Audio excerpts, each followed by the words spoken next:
Alors moi j'ai connu Star Wars en 80-81, où en fait, au tout début de la VHS, on pouvait louer l'appareil, donc le lecteur vidéo pour lire des cassettes VHS à l'époque, et forcément louer des films.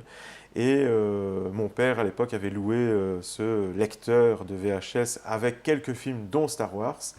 Et forcément, on est enfant dans les années 80 et on découvre Star Wars sur l'écran. On prend une petite claque et on flash directement en étant gamin sur cet univers qui est fabuleux et qui fait encore rêver toute une nouvelle génération aujourd'hui. Tout petit, j'avais flashé sur le Stormtrooper, donc l'armure blanche, soldat de l'Empire qui est toujours en train d'accompagner Dark Vador.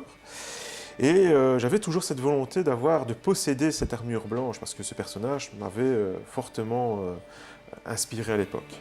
Et donc avec l'avènement d'Internet, on s'ouvre au monde, on découvre un petit peu que en Belgique, on n'est pas seul fan de Star Wars, qu'il y a une communauté mondiale. Il y a des gens qui sont en costume Star Wars, surtout les Stormtroopers et les Dark Vador, et là on se dit waouh, comment ils ont réalisé ça? Et donc en grattant à l'époque, on se rend compte qu'il existe une petite communauté qui à l'époque s'appelait la 501e Légion, qui n'était pas encore loin d'être mondiale.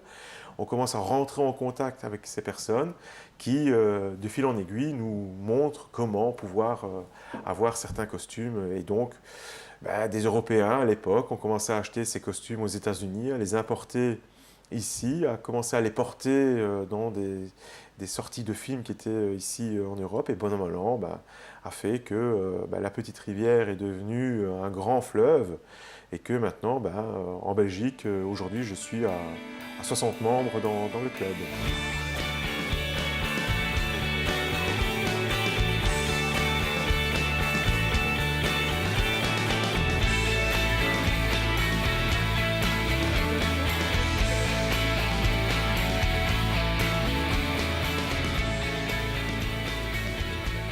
Et il fait quoi exactement votre club? Vous participez à des événements?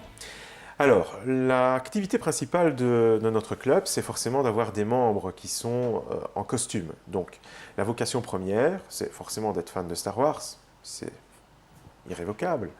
Et c'est de participer avec nous en activité, donc avec son propre costume. Donc, on fait un choix sur un personnage que l'on veut représenter. Alors, j'ai des critères, parce que j'ai une image de marque à respecter. Donc, Lucasfilm et Disney nous fait confiance sur les représentations que nous faisons. Nous, en retour, nous devons garantir l'image que nous mettons au public. C'est pour ça que j'ai différents cahiers des charges par rapport aux différents personnages, aux différents costumes de chaque personnage, que des membres qui viennent dans le club voudraient représenter.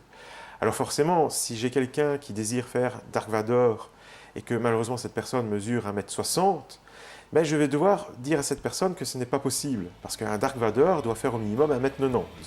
Ça, c'est pour le respect de l'image, du personnage. Dans un Star Wars, on voit Dark Vador qui est très grand, qui est très imposant. L'image du Dark Vador que je dois mettre à disposition du public dans certains événements doit être ce même personnage que l'on voit sur le grand écran ou à la télévision. Il y a un profil type dans votre communauté? Alors c'est une communauté qui est relativement large, puisque le premier film est sorti en 77.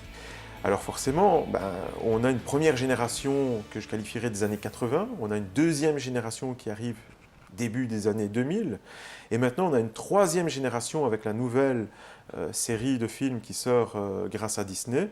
Donc c'est toute une nouvelle génération qui arrive, et forcément qui est tout à fait différente, puisque avant, on se remet au début des années 80, il n'y avait pas de consoles jeux vidéo comme on peut connaître aujourd'hui. Début des années 2000, les consoles jeux vidéo étaient très répandues, et donc on a eu deux styles de nouveaux membres, en fait, nouveaux fans. On a eu les fans qui ont découvert Star Wars au cinéma, et on a eu des membres fans qui ont découvert Star Wars via les jeux vidéo. Et aujourd'hui, c'est un mixte. C'est des gens qui ont découvert via les films en Blu-ray, via les jeux vidéo, et forcément avec les nouveaux films qui sortent actuellement au cinéma. Merci beaucoup d'avoir participé à cette interview et comme on dit, que la force soit avec toi. Merci à toi.